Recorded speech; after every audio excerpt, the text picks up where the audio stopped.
Programang ito ay rated SPG, striktong patnubay at gabay ng magulang ang kailangan. Matinding bakbakan nga ang magaganap, magrarambulan at mag-uubusan sila Supremo, sila Tanggol at ang Mambakartel. Hindi nila inaasahan na ganito ang kanilang dadatnan, habang ang pwersa nila Agustus at ang mga kapulisan ay nakatago lang. Hahayaan muna nilang mag-ubusan ang tatlong grupo, saka lalabas ang kapulisan para sila ang tumapos sa mga matitirang buhay.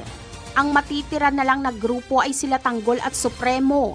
Agad na mauubos ang Mambakartel. Sa paglabas ng mga pulis ay mapagtatanto ni Tanggol na naset up sila ni Agustus. Kaya magkakampihan na lang sila Supremo laban kila Agustus. Ano kaya ang gagawin ni Tanggol kapag sila ni Mando ang magkabarilan? Malamang ay hindi lalaban si Tanggol sa kanyang ninong Mando dahil malaki ang utang na loob niya dito. Matatandaan natin na 2 beses nang nagkaengkwentro si Tanggol at Mando pero lagi siyang pinapatakas ng kanyang ninong Mando. Dito na mamamatay si Mando, si Agustus mismo ang babaril sa kanya. Makikita kasi ni Agustus nakakampihan ni Mando si Tanggol kaya ituturing niyang traidor si Mando. Ngunit mapapatay kaya ni Tanggol si Agustus? Ang sagot ay oo.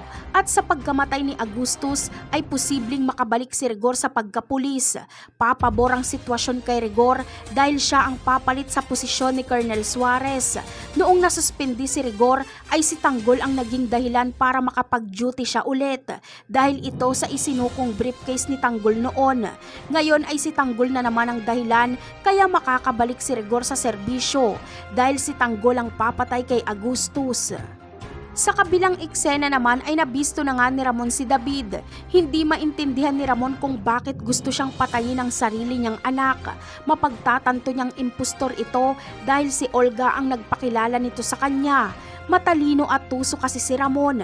Makikipagkita si Ramon kay Marites at sapilitan niyang isasama si David. Dito na malalaman ni Ramon na nagpanggap si David bilang anak niya. Napakarami pa nating dapat abangan sa mga susunod na episode. Paalam!